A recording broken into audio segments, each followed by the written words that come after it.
What if the villains we love to hate were actually right? Today, we're diving deep into the moral dilemmas of 10 iconic anime antagonists and asking, are they really villains or just the ones brave enough to make the hard choices? Let's start with a character who divides fans like no other, Light Yagami. He believes in a simple principle: if you eliminate criminals, you eliminate crime. It's logical, right? With the power of the Death Note, Light takes it upon himself to execute criminals in order to create a utopia. He sees himself as a godlike figure, doling out justice. But here's where things get murky. Light isn't just removing bad people from society. He's erasing anyone who stands in his way, even if they're innocent. The allure of power overtakes his sense of right and wrong, and soon, anyone who opposes him is marked for death. It's not about justice anymore. It's about control. But ask yourself, is Light wrong for wanting a world without crime? Could the cost of freedom, sacrificing a few for the safety of many, be justified in certain circumstances? At what point does trying to build a better world turn someone into the very monster they're trying to destroy? What's chilling about Light is that many of us might see shades of reason in his actions. We might say, I'd never go that far. But where do you draw the line when your goal is to make the world a safer place? He's going to sentence me to death? I accept your challenge, L. So much fun. L. Kira. I am justice!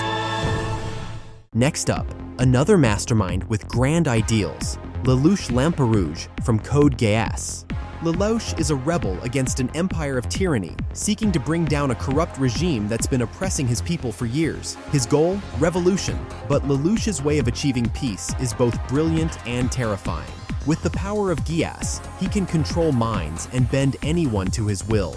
He doesn't hesitate to use this power to manipulate, deceive, and, at times, kill. But here's where it gets interesting.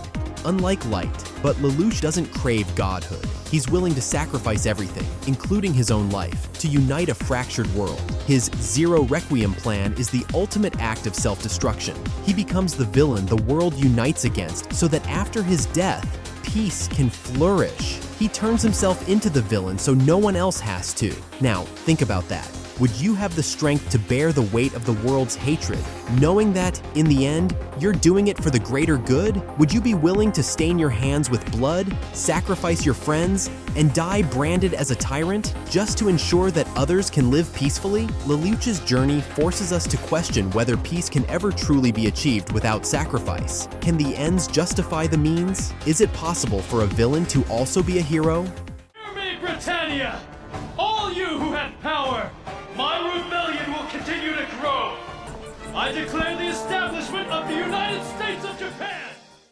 Next up, a character who took the idea of sacrifice to a whole new level, Eren Yeager from Attack on Titan. Eren Yeager's transformation from a freedom-loving hero to a force of destruction is one of the most complex arcs in anime. Eren starts off as someone who fights for humanity's survival, but over time, his view of what that means becomes twisted.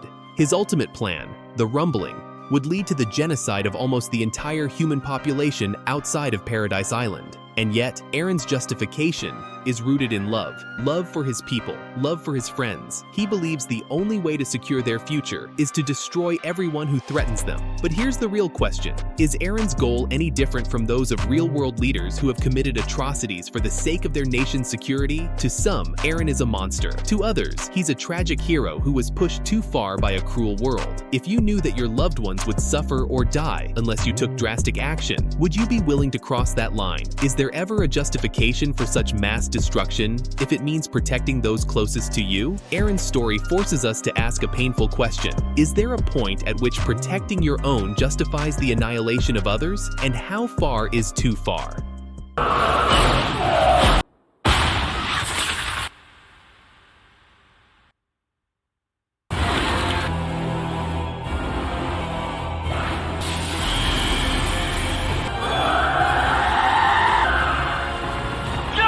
Materialized from where Eren was.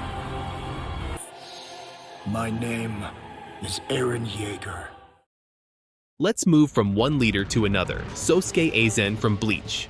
Sosuke Aizen's cool, calculated approach to villainy sets him apart. He's not just a rogue or a traitor. Aizen genuinely believes that he's the only one capable of bringing true order to the universe. He views the Soul Society as a corrupt, stagnant institution, and he's determined to break it down and rebuild it, with him at the top, of course. Here's the thing. The world Aizen wants to overthrow isn't perfect.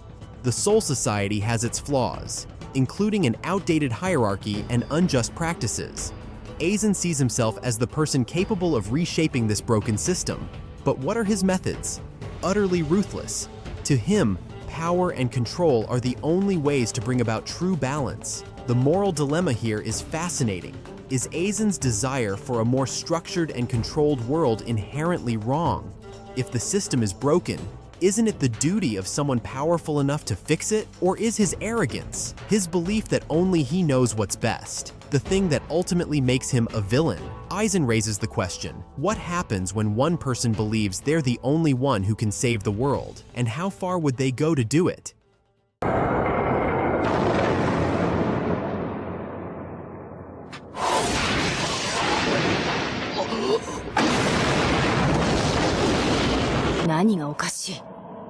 ああ、すまない。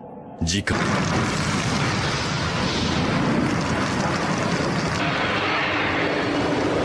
ギリアンか。なんと言いやがるんだ。最初から誰も天に立ってなどいない。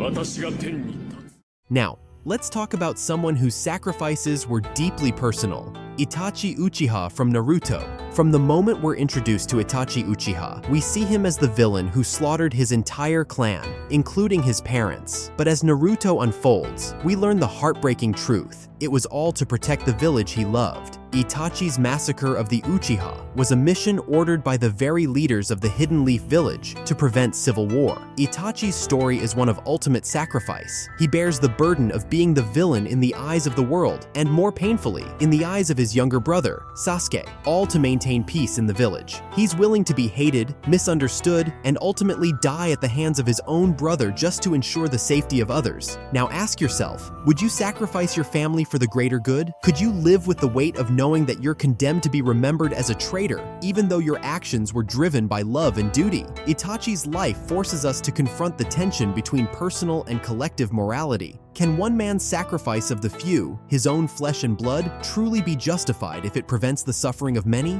Is Itachi a villain for his actions, or the ultimate tragic hero?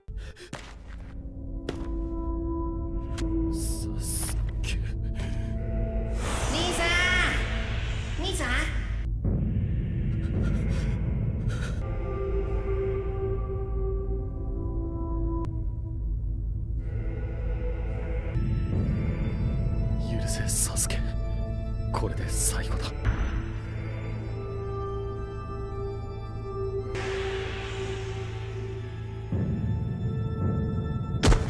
最後の最後まで、その命が燃え尽きる最後の瞬間まで。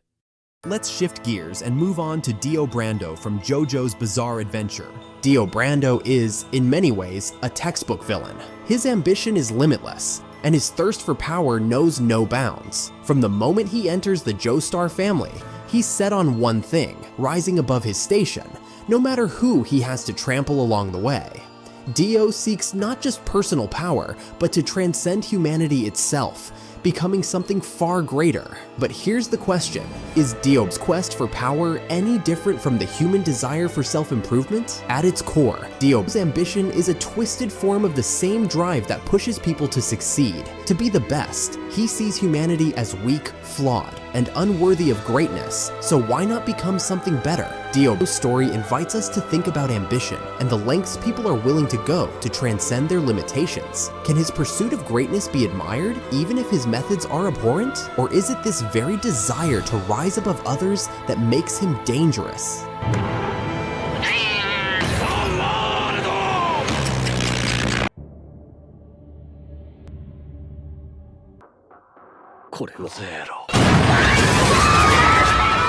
Next, let's explore a villain who sacrificed everything for his dream, Griffith from Berserk. Griffith's fall from a noble, ambitious leader to one of the most reviled villains in anime history is as tragic as it is horrifying. From the beginning of Berserk, Griffith is driven by a singular, unwavering dream to create a kingdom where he can rule. But when that dream is threatened, he makes a decision that changes everything. He sacrifices his comrades, including his closest friend, Guts, to ascend to godhood as Femto. Griffith's betrayal is monstrous, but his ambition is always clear. He believed so deeply in his dream that no cost was too great, not even the lives of those who trusted him. The moral conflict here is staggering. Can ambition become so blinding that it warps your sense of right and wrong? Is it possible to still admire Griffith's resolve? Even after knowing what he did, Griffith forces us to question how far we're willing to go to achieve our goals. At what point does ambition become destructive? And can you still respect someone for their drive, even if they've become a monster in the process?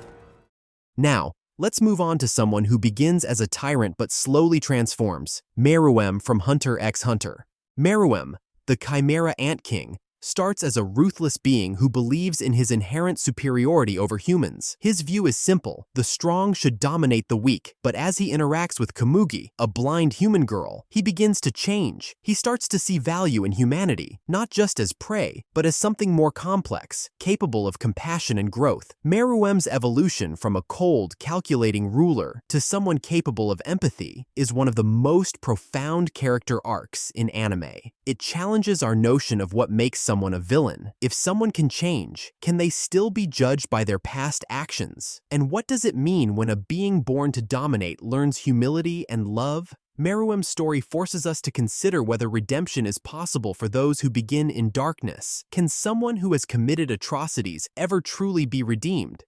小麦あの女とて同じことやるか今すぐ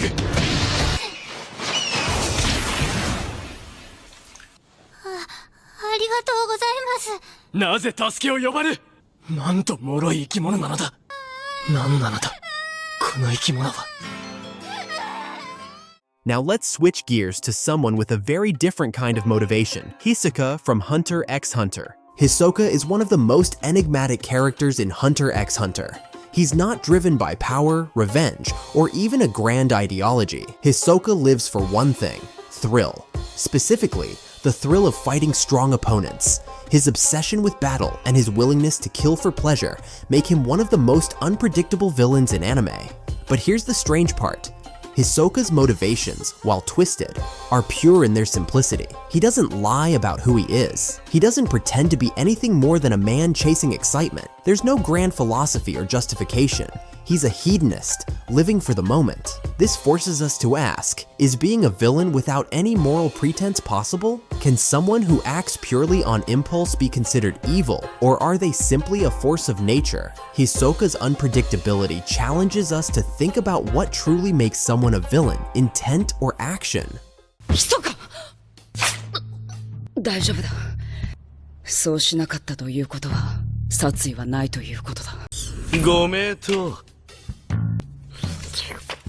Finally, let's talk about Scar from Full Metal Alchemist. Scar is a man driven by revenge after witnessing the slaughter of his people, the Ishvalans, during a brutal war orchestrated by the Amestrian military. Scar takes it upon himself to kill every state alchemist involved in the massacre. His rage is fueled by personal loss, but over time, we see that Scar's quest for revenge comes at a great cost to himself and others. What makes Scar's story so compelling is that his actions, while violent, come from a place of deep pain and trauma. He's not killing for power or glory. He's seeking justice, or perhaps vengeance. But as Scar's journey progresses, he starts to question the cycle of hatred he's perpetuating. Is revenge really justice, or just another form of destruction? Scar's evolution forces us to confront the line between justice and vengeance. Can you justify killing if it's to avenge those who were wrong, or does revenge only breed more suffering? Scar's journey is a reminder that even the most righteous causes can lead us down a dark path.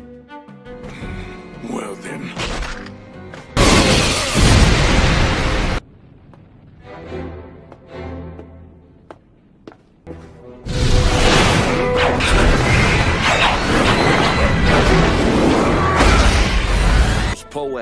two nameless men fighting to the death.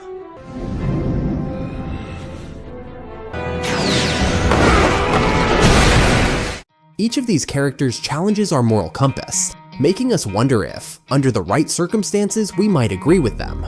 So, what do you think? Do these villains have a point, or do their actions cross the line? Let me know in the comments below. If you enjoyed this deep dive, be sure to like, subscribe, and hit that notification bell to stay updated with all anime contents.